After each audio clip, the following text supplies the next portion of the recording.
My dear friends, welcome to Achappa transport. Friends, நம்ம வந்து மேல்மருவத்தூர் கிட்ட வரும்போது வீட்டு ஜாமான் லோடு ஒன்று கிடச்சிது. ஸோ அந்த லோடு ஏற்ற போகும்போது நமக்கு வந்து ஜிபேயில் வந்து மிகப்பெரிய ஸ்கேம் ஒன்று நடந்தது. அந்த ஸ்கேமில் நான் எப்படி தப்பிச்சேன்றதா அந்த வீடியோ. ஸோ அந்த வீடியோ வந்து ஃபுல்லாக பாருங்கள். நீங்களும் லோடு ஏற்ற போகும்போது இது மாதிரி ஸ்கேம் வந்து உங்களுக்கும் நடக்கலாம். ஸோ நீங்களும் வந்து பாதுகாப்பாக இருக்கிறதுக்கு நான் என்ன ஸ்டெப் ஃபாலோ பண்ணேன்றதை உங்களுக்கு வீடியோவில் சொல்லியிருக்கேன். ஸோ அந்த வீடியோ உங்கள் எல்லாருக்கும் ரொம்ப ஹெல்ப்ஃபுல்லாகவும் யூஸ்ஃபுல்லாக இருக்கும்னு நம்புகிறேன். ஸோ ஃப்ரெண்ட்ஸ், வீடியோக்குள்ளே போகிறதுக்கு முன்னாடி இது வரைக்கும் நம்ம சேனலை யாராவது சப்ஸ்கிரைப் பண்ணாமல் வந்து மறக்காமல் சப்ஸ்கிரைப் பண்ணிக்கோங்க. அப்படியே பக்கத்தில் இருக்க பெல் பட்டனை கிளிக் பண்ணிக்கோங்க. அப்போ தான் நான் எப்போ வீடியோ போட்டாலும் உங்களுக்கு நோட்டிஃபிகேஷன் வரும். அந்த நோட்டிஃபிகேஷன் அடுத்தடுத்து உங்களுக்கு வீடியோ பார்க்குறதுக்கு ரொம்ப ஹெல்ப்ஃபுல்லாகவும் யூஸ்ஃபுல்லாக இருக்கும். ஸோ ஃப்ரெண்ட்ஸ், வாங்க வீடியோக்குள்ளே போகலாம்.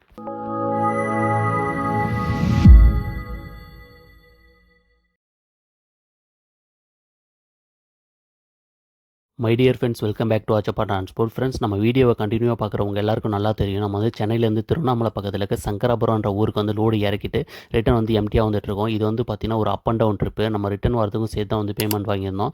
ஸோ இந்த லோடு யார் சொன்னான்னு பார்த்தீங்கன்னா, நம்ம வந்து சப்ஸ்கிரைபர் நண்பர் தென்னரசுன்றவர் தான் சொன்னார். ஸோ அவருக்கு மிகப்பெரிய நன்றிகள். ஸோ ஃப்ரெண்ட்ஸ், நம்ம வந்து ஜிபேயில் வந்து நமக்கு வந்து என்ன ஸ்கேம் நடந்ததுன்ற வீடியோவை டீட்டெயிலாக சொல்லியிருக்கேன். ஸோ நான் பண்ண தப்பை நீங்களும் பண்ணாதீங்க. ஸோ உங்களுக்கு வந்து இந்த வீடியோ ரொம்ப ஹெல்ப்ஃபுல்லாக இருக்கும். ஸோ அதனால தான் இந்த வீடியோ வந்து மேக் பண்ணியிருக்கேன். ஸோ ஃப்ரெண்ட்ஸ், நம்ம வந்து லோடு இறக்கிட்டு ரிட்டன் வரும்போது மேல்மருவத்தூர்கிட்ட வந்துட்டு இருக்கும்போது ஒருத்தர் வந்து கை போட்டாங்க. ஸோ கை போட்டேன், சரி ஏதாவது லோடாக இருக்கும் அப்படின்னு சொல்லி நிப்பாட்டினான்னு கேட்டேன். இது மாதிரி வீட்டு ஜாமான் லோடு இருக்குது. ஸோ ஒரு வண்டியில் வந்து லோடு ஏற்றிட்டோம், இன்னொரு வண்டியில் வந்து இன்னொரு வண்டி தேவைப்படுது, ஒரு 3 திங்ஸ் மட்டும் இருக்குது, ஃப்ரிட்ஜு, வாஷிங் மிஷினு, ஒரு பைக் ஒன்று இருக்குது அப்படின்னாங்க. ஸோ நம்ம வண்டியில் வந்து கம்ஃபர்டபுளாக இருக்குமா அப்படின்னு கேட்டேன். நல்லா தாராளமாக பிடிக்கும் அப்படின்னு சொன்னாங்க. ஸோ எங்கேருந்து எங்கே போகணும் அப்படின்னு கேட்டேன். ஸோ அதாவது இங்கே மேல்மருவத்தூர்லேருந்து மதுரவாயில் டோல்கேட் போகணும் அப்படின்னாங்க. ஸோ அந்த வண்டிக்கு எவ்வளோ வாடகை பேசியிருக்கு அப்படின்னு சொல்லி கேட்டதுக்கு ஒரு டிரைவர் நான் சொன்னார், 3000 சொல்லியிருக்காங்க, 3000 கொடுத்துருக்காங்க தம்பி அப்படின்னாரு. ஸோ அதே வாடகை கொடுத்துருங்க அப்படின்னு சொல்லி சொன்னேன். ஸோ ஓகே, அவங்க வந்து அக்செப்டட், இன்க்ளூடிங் டோல் மட்டும் நீங்கள் பார்த்துக்கணும் அப்படின்னாங்க. எக்ஸாக்டாக கிலோமீட்டர் எவ்வளோ வருதுன்னு சொல்லிட்டு சும்மா ஒரு சர்ச் பண்ணலாமே அப்படின்னு சொல்லி செக் பண்ணி பார்த்தா கரெக்டாக வந்து 80 கிலோமீட்டர், அதாவது எக்ஸாக்டாக வந்து முன்ன பின்ன இருந்தாலும் நமக்கு வந்து 100 120 கிலோமீட்டர் வரும். ஸோ அந்த வாடகை வந்து நமக்கு வந்து கரெக்டாக இருக்கும். 3000 100 120 கிலோமீட்டருக்கு வந்து கரெக்டான வாடகை தான் அப்படின்னு சொல்லிட்டு ஓகே சொல்லியாச்சு. ஸோ நம்ம வந்து லோடு ஏற்ற வந்து லோடிங் பாயிண்ட் எங்கன்னு கேட்டால் லொக்கேஷன் வந்து நான் ஷேர் பண்ணுறது, அதாவது இது எல்லாமே வந்து பைபாஸில் தான் நடந்தது, லொக்கேஷன் வந்து நான் ஷேர் பண்ணுறேன் அப்படின்னு சொன்னார். அவர் ஹிந்தியில் தான் பேசுகிறாரு. நமக்கு வந்து ஹிந்தி வந்து நல்லா கம்ஃபர்டபுளாக புரியும். ஸோ அதனால் வந்து நானும் வந்து ஹிந்தியில் தான் பேசினேன். லொக்கேஷன் வந்து ஷேர் பண்ணுறேன் இது மாதிரி அப்படின்னாரு. ஸோ இன்னொரு வார்த்தை வந்து ஸோ ஓகே லொக்கேஷன் ஷேர் பண்ணிட்டாரு. லொக்கேஷன் ஷேர் பண்ணி வண்டி மூவ் பண்ணுற நேரத்தில் வந்து சொன்னார், இது மாதிரி நான் வந்து லோடு இறக்குறவங்களுக்கு வந்து பேமெண்ட்டை வந்து கொடுக்கணும். ஸோ அந்த பேமெண்ட் வந்து நான் வந்து உங்களுக்கு ஜிபே பண்ணுறேன், நீங்கள் வந்து அவங்களுக்கு உங்கள் கையில் 2000 இருக்கா அப்படின்னு கேட்டார். ஸோ இருக்குது அப்படின்னா நீங்கள் வந்து நான் வந்து ஜிபே பண்ணிடுறேன், ஜிபே பண்ணதுக்கப்புறம் உங்களுக்கு அமௌண்ட் ரிசீவ் ஆனதுக்கப்புறம் வந்து பேமெண்ட் பண்ணுங்கள் அப்படின்னு சொல்லி சொன்னார். சரி ஓகே, இது ஒன்றும் இஷ்யூ இல்லையே அப்படின்னு சொல்லிட்டு சரி ஓகே நானும் சொல்லிட்டேன். அவர் லொக்கேஷன் ஷேர் பண்ணார். நான் லொக்கேஷனை வாங்கிட்டு அதாவது எக்ஸாக்டாக பார்த்தீங்கன்னா அங்கேருந்து ஒரு 1 or 2 கிலோமீட்டர்ஸ்குள்ளே தான். ஸோ அங்கே ஒரு அப்பார்ட்மெண்ட் இருந்தது. அந்த அப்பார்ட்மெண்ட்டில் வந்து லோடு இறக்க லோடு ஏற்றுறதுக்கு நம்ம வந்து போய் வெயிட் பண்ணுறோம். ஸோ அங்கேருந்து ஒருத்தர் வந்தார். ஸோ ஒரு 2 மினிட்ஸ் வெயிட் பண்ணுங்கள், எல்லாமே வந்து பேக் பண்ணியாச்சு, பைக்லாம் வந்து பேக் பண்ணியாச்சு, ஒரு 2 மினிட்ஸ் இருங்க, நான் வந்து சாப்பிட்டு வந்துடுறோம் அப்படின்னு சொல்லிட்டு ஒரு 2 பேர் வந்து வெளியே வந்து கை காமிச்சிட்டு அவங்க வந்து சாப்பிட போகிறேன்னு சொல்லிட்டு போகிறாங்க. இது மாதிரி பேமெண்ட்டு கேட்டாங்க. இது மாதிரி அமௌண்ட் வந்துடுச்சா அப்படின்னு சொல்லி கேட்டாங்க. இல்லை வரல அப்படின்னோடனே நான் மறுபடியும் வந்து நமக்கு யார் லோடு சொன்னாரோ அவருக்கு வந்து ஃபோன் பண்ணி கேட்குறேன். ஆனால் அவங்க பேமெண்ட்டு கேட்குறாங்க, நீங்கள் வந்து அனுப்பிச்சிட்டிங்கன்னா நான் வந்து பேமெண்ட் கொடுப்பேன் அப்படின்னு சொல்லி. ஸோ அவங்க வந்து ஓகே சார், ஓகே தம்பி, நான் ஓகே பாய், थोड़ा रुको, मैं வந்து பைசா சென்ட் करो, ஐசா ஐசா போல் रहा அது மாதிரி சொன்னார் என்கிட்ட. ஸோ நானும் வந்து ஓகே அக்செப்டட் அப்படின்னு சொல்லிட்டு நானும் ஓகே, அவங்க இன்னும் பேமெண்ட் பண்ணல, ஸோ பண்ணாங்கன்னா நான் வந்து உங்களுக்கு பே பண்ணுறேன் அப்படின்னு சொல்லி நான் வெயிட் பண்ணுறேன். ஸோ அவங்க வந்து வண்டியை வந்து ஓப்பன் பண்ணி நம்ம வந்து அந்த லோடிங் பாயிண்டில் வெயிட் பண்ணுறோம். இவர் வந்து அடுத்த ஒரு 5 மினிட்ஸில் வந்து எனக்கு ஒரு மெசேஜ் வருது நோட்டிஃபிகேஷனில், இது மாதிரி மெசேஜ் உங்களுக்கு பேமெண்ட் போட்டேன் பாருங்கள் அப்படின்னு சொல்லி வருது. ஸோ எக்ஸாக்டாக வந்து எவ்வளோ அமௌண்ட்டுன்னு பார்த்தீங்கன்னா 5000 ரூபா. ஸோ இவங்க வந்து வெயிட் பண்ணுறாங்க, இது மாதிரி அமௌண்ட் வந்துச்சு, நான் வந்து உங்களுக்கு பேமெண்ட்டு கொடுக்குவா அப்படின்னு சொல்லி கேட்டதுக்கு இவங்க என்ன சொல்கிறாங்க, இல்லை எங்களுக்கு பேமெண்ட் வேணாம், கையில் வேணாம், எங்களுக்கு ஜிபே பண்ணிடுங்க அப்படின்றாங்க. உடனே வந்து நான் வந்து நமக்கு யார் லோடு சொன்னாங்களோ அவங்களுக்கு வந்து ஃபோன் பண்ணி சொல்கிறேன், இது மாதிரி அவங்க வந்து கையில் வேணாம் ஜிபேல அனுப்புங்க அப்படின்றாங்க. அப்படின்னானே சரி ஓகே, நான் தான் உங்களுக்கு பேமெண்ட் பண்ணிட்டேன் இல்லையா, ஸோ நீங்கள் வந்து அவங்களுக்கு வந்து ஜிபே பண்ணிடுங்க, அதில் வந்து எதுவும் பிரச்சனை இல்லைல்ல அப்படின்னு சொல்லிக்கிறாங்க. ஸோ அது நோ இஷ்யூ அப்படின்னு சொல்லிட்டேன். ஸோ நானும் வந்து ஓகே அவங்களுக்கு நான் சென்ட் பண்ணிடுறேன் அப்படின்னு சொல்லிவிட்டு இவர் ஃபோனை கட் பண்ணிவிட்டு அவங்ககிட்ட நம்பர் கேட்குறேன். அவங்க நம்பர் வந்து நான் ஜிபேயில் வந்து டைப் பண்ணி மெசேஜ் பண்ணுறேன், அதாவது ஜிபே பண்ணுறதுக்கு ட்ரை பண்ணுறேன். எனக்கு வந்து அக்கௌண்ட்டில் வந்து பேலன்ஸ் இல்லைன்னு சொல்லி காட்டுது. எப்படி பேலன்ஸ் இல்லைன்ற வார்த்தை வரும், ஏன்னா வந்து நமக்கு வந்து நம்ம லாஸ்ட்டாக வந்து இந்த சங்கராபுரத்தில் லோடு இறக்குனேன்னா அவங்க வந்து ரிசீட் பேலன்ஸ் போட்டாங்க. ஸோ அந்த அமௌண்ட்டு வந்து நமக்கு வந்து பெட்ரோல் பங்க்கில் டீசல் போடும்போது நான் அந்த யூபிஐயில் வந்து மாட்டிக்கிச்சு. ஸோ அதனால் வந்து நம்ம அக்கௌண்ட்டில் வந்து பேலன்ஸ் இல்லை தான். ஸோ பேலன்ஸ் இல்லை. ஸோ என்னுடைய கான்ஃபிடென்ட் என்னென்னா, இப்போ இவர் ஒரு ரூ. 5,000 போட்டிருக்காரு. ஸோ அந்த ரூ. 5,000 என்ன ஆயிருக்கும்? ஸோ அந்த ரூ. 5,000 இருக்குல்ல, அந்த ரூ. 5,000 வந்து அக்கௌண்ட்டில் இருக்கு. அதுக்கப்புறம் எப்படி இன்வால்வ் பேலன்ஸ் இல்லைன்னு சொல்லி காட்டும் அப்படின்னு சொல்லி நான் மறுபடியும் ட்ரை பண்ணுறேன். மறுபடியும் ட்ரை பண்ணால் ஒரு வார்த்தை வருது, இந்த அக்கௌண்ட் வந்து ரிஸ்கி அக்கௌண்ட்டு, நீங்கள் வந்து மறுபடியும் ட்ரை பண்ணுறீங்களா அப்படின்னு சொல்லி காட்டுது. ஸோ என்ன ரிஸ்கி அப்படின்னு சொல்லி யோசிக்க முன்னாடி இவர்கிட்ட வந்து மறுபடியும் வந்து ஃபோன் வருது. எவ்வளோ நேரங்க பணம் சென்ட் பண்ணுறதுக்கு? அவங்க வந்து திரும்ப திரும்ப எனக்கு ஃபோன் பண்ணிகிட்டே இருக்காங்க. இந்த 3 திங்ஸ் தான், 3 திங்ஸ் ஏற்றுறதுக்கு எவ்வளோ நேரம் ஆகுது? இவர் பேமெண்ட் போட்டாருன்னா நான் வந்து அங்கே ஏற்றி விட்டுட்டு போயிடுவான். இவர் வந்து பேமெண்ட் போட மாட்டாரு அப்படின்னோடனே, இல்லை நான் போடுறது ட்ரை பண்ணுறேன், எனக்கு வந்து அக்கௌண்ட்டில் வந்து இன்வால்வ்டு பேலன்ஸ்னு வருது, ஒருவேளை என் அக்கௌண்ட்டில் பேலன்ஸ் இல்லையா என்னன்னு தெரில, நான் செக் பண்ணிட்டு இருந்தேன், அதுங்களாட்டி நீங்கள் கூப்பிட்டீங்க அப்படின்னு சொல்லி சொன்னேன். இல்லை நீங்கள் ஃபஸ்ட்டு வந்து பேமெண்ட்டை வந்து போட்டு விடுங்க, போட்டு விட்டிங்கன்னா அவங்க வந்து ஏற்றிடுவாங்க, அவங்க வந்து அடுத்தடுத்து வேலைக்கு போகணுன்றாங்க, இல்லைனா வந்து சார்ஜஸ் எதாவது எக்ஸ்ட்ரா வந்து கேட்பாங்க, நீங்களும் வந்து இங்கே வந்து சீக்கிரமாக வரணும், கொஞ்சம் ஃபாஸ்ட்டாக ஏற்றிட்டு வாங்க அப்படின்னு சொல்லி நான் வந்து முன்னப்பின் ஆனாலும் நான் வந்து பேமெண்ட்டு கொஞ்சம் முன்ன பே பண்ணுறேன் அப்படின்றாரு. அதாவது கொஞ்சம் கூட சந்தேகமாக வரல இவனுங்க, அதாவது லோடு ஏற்றுறவங்க மேலேயும் சந்தேகம் வரல, இறக்குறோம் நம்ம சொல்லி விட்டார் இல்லையா அவர் மேலேயும் சந்தேகம் வரல. சரி ஓகே அப்படின்றேன், ஓகே அப்படின்னு சொல்லிட்டு சரி நான் மறுபடியும் ட்ரை பண்ணுறேன். மறுபடியும் வந்து ஷோ ஆகுது, இந்த அக்கௌண்ட் வந்து ரிஸ்கி அப்படின்னு சொல்லி ஷோ ஆகுது. கீழே வந்து அடுத்த வாட்டி டச் பண்ணோம் அப்படின்னா நமக்கு வந்து இன்வால்வ் பேலன்ஸ், மறுபடியும் பேலன்ஸ் இல்லைன்னு சொல்லி காட்டுது. எப்படி நம்ம வந்து பேலன்ஸ் இல்லாமல் போகும், இவங்க போட்ட காசு என்ன ஆச்சுருக்கோம் அப்படின்னு சொல்லி ஒரு டவுட்டு. சரி நம்ம யூபிஐயில் வந்து செக் பண்ணால் நமக்கு வந்து கரெக்டாக மைண்டில் வந்து எனக்கு ஃபிக்ஸ் ஆகாது. யூபிஐயில் வந்து எவ்வளோ நமக்கு வந்து ரிசீவ், இப்போ அமௌண்ட் போட்டவங்க வந்து எவ்வளோ போட்டிருக்காங்க, எப்போ போட்டாங்க, யார் போட்டாங்கன்ற டீட்டெயில்ஸ் வந்து கிளியராக வராது.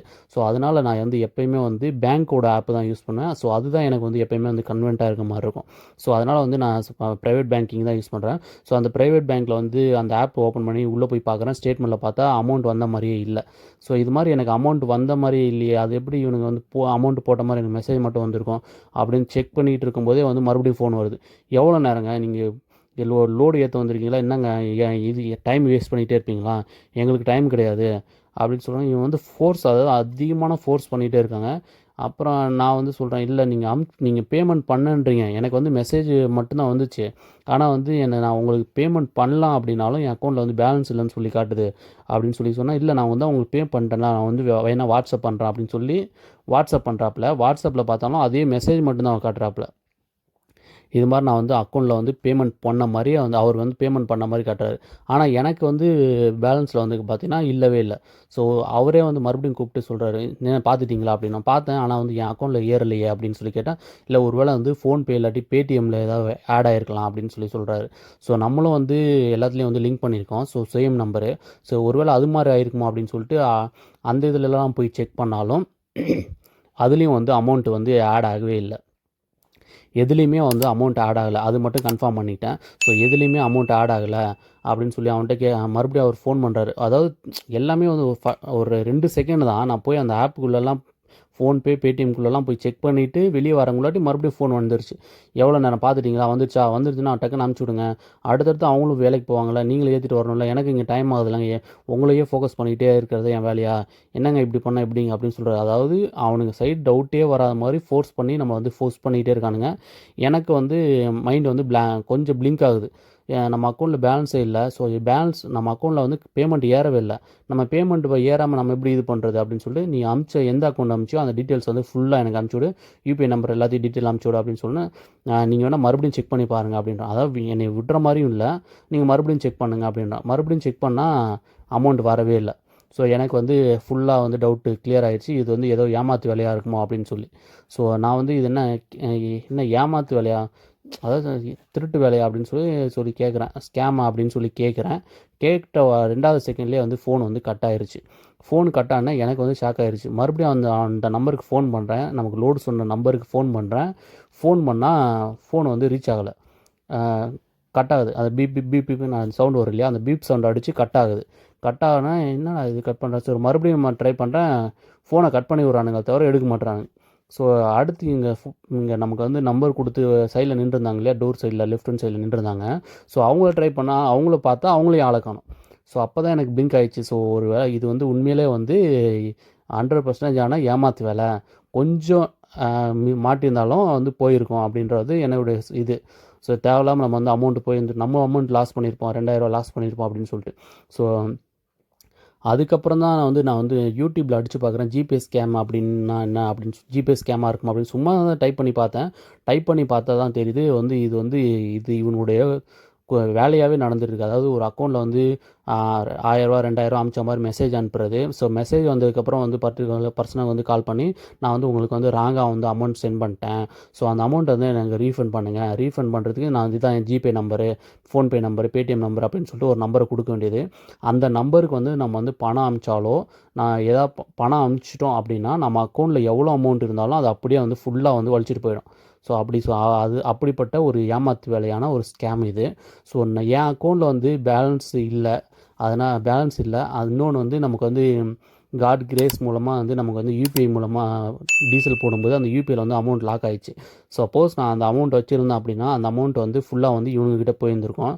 ஸோ அதுக்கப்புறம் போனதுக்கப்புறம் என்ன நடந்திருக்கும், ஏன்னா நமக்கு ஏற்கனவே தெரியும் யூபிஐ வந்து டிரான்சாக்ஷன் பண்ணோம் அப்படின்னா இவங்க வந்து இன்டர்மீடியட் தான். ஸோ வந்து இவங்க வந்து ரெஸ்பான்சிபிலிட்டி எடுத்துக்க மாட்டாங்க. ஏற்கனவே நம்ம கஸ்டமர் கேர்ட்டே கால் பண்ணி பேசினதுக்கு அவங்க தான் சொன்னாங்க, நாங்கள் வந்து ரெஸ்பான்சிபிலிட்டி கிடையாது, ஃபுல் அண்ட் ஃபுல் உங்களுடைய ஓன் ரிஸ்கில் தான் வந்து நீங்கள் வந்து பேமெண்ட் சென்ட் பண்ணுறீங்க அப்படின்னு. ஸோ நம்ம வந்து இப்போ ஒருத்தவங்ககிட்ட பேமெண்ட் நம்ம டீசல் பங்க்கில் இது பண்ணோம். ஸோ அது வந்து ராங் டிரான்சாக்ஷனோ இல்லாட்டி அவங்களுக்கு ரிசீவ் ஆகலை அப்படின்னா ஒரு 10 to மேக்ஸிமம் வந்து 15 days 20 daysக்குள்ளே வந்து அமௌண்ட் ரீஃபண்ட் ஆகிடும் அப்படின்றாங்க. ஸோ நான் கேட்ட வரைக்கும் அப்படி சொல்லியிருக்காங்க. இப்போ வரைக்கும் எனக்கு ரீஃபண்ட் ஆகலை. ஸோ ஆனால் ரீஃபண்ட் ஆகிடும்ன்ருக்காங்க. ஏன்னா நான் நிறைய ஃப்ரெண்டுகிட்டையும் கேட்டதுக்கு அமௌண்ட் வந்து ரீஃபண்ட் ஆகிடும், அதை பற்றி கவலைப்பட வேண்டியதில்லை அப்படின்ட்டாங்க. ஆனால் இது மாதிரி ஃப்ராடு டிரான்சாக்ஷன் பண்ணி நம்ம வந்து இது பண்ணோம் அப்படின்னா ஒன்றுமே பண்ண முடியாது. ஃபுல் அமௌண்ட் வந்து பிளாக் ஆகிடும். அதுவும் இல்லாமல் நம்ம அக்கௌண்ட்டில் எவ்வளோ அமௌண்ட் வச்சுருந்தாலும் அந்த அமௌண்ட் வந்து ஃபுல்லாமே வந்து அவங்களுக்கு போயிடுமா. நம்ம வந்து எதுவுமே பண்ண முடியாதான். ஸோ என்ன பண்ணாலும் அந்த அமௌண்ட் வந்து மறுபடியும் வந்து எடுக்கிறதுக்கு வாய்ப்பே இல்லையா. ஸோ அது வந்து அவ்வளோ மெசேஜ் வந்து அவ்வளோ வீடியோஸ் வந்து யூடியூப்லேயே இருக்குது, நீங்களும் பாருங்கள். ஸோ அதுக்கப்புறம் வந்து சைபர் கிரைமில் கால் பண்ணலான்னு சொல்லிட்டு நான் வந்து சும்மா ட்ரை பண்ணேன். ஸோ ட்ரை பண்ணால் சைபர் கிரைமோட நம்பர் வந்து பார்த்திங்கன்னா 1930. ஸோ அந்த நம்பருக்கு கால் பண்ணி சொன்னால் உடனே வந்து அவங்க உடனே ரெஸ்பான்ஸ் பண்ணாங்க. ரெஸ்பாண்ட் பண்ணிட்டு அவங்க சொன்னாங்க, இது இன்றைக்கி நேற்று இல்லை, இது வந்து பல வருஷமாக நடக்குது, ஏன் இந்த டீட்டெயிலாம் உங்களுக்கு தெரியாதா அப்படின்னு சொல்கிறாங்க. ஸோ இல்லை எனக்கு தெரியாது அப்படின்னா, சரி ஓகே நாங்கள் ரிஜிஸ்டர் பண்ணிக்கிறோம் அப்படின்னு சொல்லி வந்து ஒரு டீட்டெயில்ஸ்லாம் வாங்கிக்கிட்டாங்க. ஸோ என் அக்கௌண்ட்டில் பேலன்ஸ் இல்லை. ஸோ அதனால் வந்து நான் தப்பிச்சிட்டேன். ஸோ இதே வந்து நிறைய நண்பர்கள் வந்து அக்கௌண்ட்டில் பேலன்ஸ் வச்சுருப்பீங்க டியூ கட்டுறதுக்கு. ஸோ குடும்ப பிரச்சனைகளுக்கு எல்லாத்துக்குமே வந்து நம்ம அக்கௌண்ட்டில் தான் வச்சுருப்போம். ஏன்னா நம்ம வந்து கையில் வச்சுருந்தா சேஃப்டி இல்லைன்னு சொல்லிட்டு நம்ம வந்து அக்கௌண்ட்டில் வைக்கிறோம். ஸோ அக்கௌண்ட்டில் வச்சாலும் இது மாதிரி திருடனுங்களோட தொல்லை தாங்க முடியல. ஸோ ஏதாவது ஒரு லிங்க் அனுப்புறது, அந்த லிங்க்கை தொட்டனே வந்து எல்லா குரூப்புக்கும் வந்து லிங்க் ஷேர் ஆகிறது, நம்ம அக்கௌண்ட்ஸ் எல்லாம் வந்து ஆக்ட் பண்ணுறது. ஸோ இவ்வளோ விஷயங்கள் நடக்குது. ஸோ இதில் வந்து நானுமே வந்து இப்போ மாட்டிருக்க வேண்டியது. ஒரு கடவுள் அருளால் நான் வந்து ஜஸ்ட்டில் மிஸ் ஆகிட்டேன். இல்லாட்டி நான் அந்த ட்ரிப்புக்கு போன அமௌண்ட்டு ஃபுல்லாக லாக் ஆகிருக்கும். ஸோ அதில் போன வாரம் இந்த விஷயம் நடந்தது அப்படின்னா நான் வந்து அக்கௌண்ட்டில் வந்து அமௌண்ட் வச்சுருந்தேன். ஸோ அந்த அமௌண்ட்டு வந்து இந்த கிரெடிட் கார்டு பில்லு, இந்த வண்டி டியூ எல்லாத்துக்குமே வந்து அப்போ இருந்தது. ஸோ அந்த டைமில் இந்த விஷயம் நடந்தது அப்படின்னா நான் வந்து ஃபுல்லாக வந்து லாக் ஆகியிருந்திருப்பேன். ஸோ ஏதோ வந்து பை காட் கிரேஸ் சொல்லலாம். ஸோ அந்த விஷயத்தின் மூலமாக வந்து நான் வந்து என்னை வந்து தப்பிச்சிட்டேன். ஸோ இது மாதிரி நிகழ்வுகள்லாம் நடக்குது. ஸோ நம்மளை மாதிரி லோடு ஏற்றுற நண்பர்கள், நம்மளை மாதிரி வண்டி ஓட்டுற நண்பர்கள், இது மாதிரி விஷயங்கள் நடக்குது. ஸோ கொஞ்சம் உஷாராக நடந்துக்கங்க.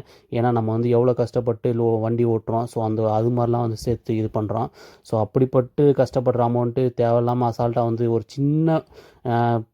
சின்ன இதனால் வந்து அமௌண்ட் வந்து போயிடுது. ஸோ நீங்கள் வந்து சேஃபாக இருங்க. ஸோ இந்த தொழிலில் மட்டும்தான் எனக்கு தெரிஞ்சு இவ்வளோ பிரச்சனைகள் இருக்குதுன்னு நினைக்கிறேன்.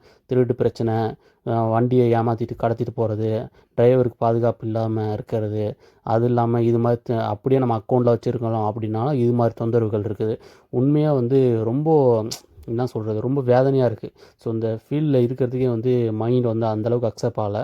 ஸோ எனக்கு ஒரு 10 to 15 minutes வந்து எனக்கு அப்படி தான் மைண்டு பிளாங்க் ஆகிடுச்சு. என்னடா அது அப்படின்ற மாதிரி. கொஞ்சம் அலர்ட்டாக இல்லைனாலும் இது நான் அலர்ட்டாகவே இல்லை. ஸோ கொஞ்சம் இதுவாக இருந்தால் கூட நான் வந்து ஃபுல் அமௌண்ட்டு போயிருக்கோம். ஸோ நீங்களும் முடிஞ்ச வரைக்கும் சேஃப்டியாக இருங்க. என் பேமெண்ட்ஸ் ட்ரான்சாக்ஷன் பண்ணுறது வந்து முடிஞ்ச வரைக்கும் யூபிஐ வந்து பண்ணுங்கள். உங்களுக்கு சேஃப் அண்ட் செக்யூராக இருக்கும் அப்படின்னா அது மாதிரி பண்ணுங்கள். அதிகபட்சமாக வந்து பேங்க் ட்ரான்சாக்ஷன் பண்ணுங்கள். பேங்க் ஆப்லேருந்து இன்னொரு பேங்க் ஆப்புக்கு வந்து நீங்கள் பண்ணிங்க அப்படின்னா ஸோ உங்களுக்கு வந்து அந்த பர்டிகுலர் பேங்க் வந்து ரெஸ்பான்சிபிலிட்டி, அதையே வந்து அந்த பேங்க் வந்து ரெஸ்பான்சிபிலிட்டியாக இருக்கும்.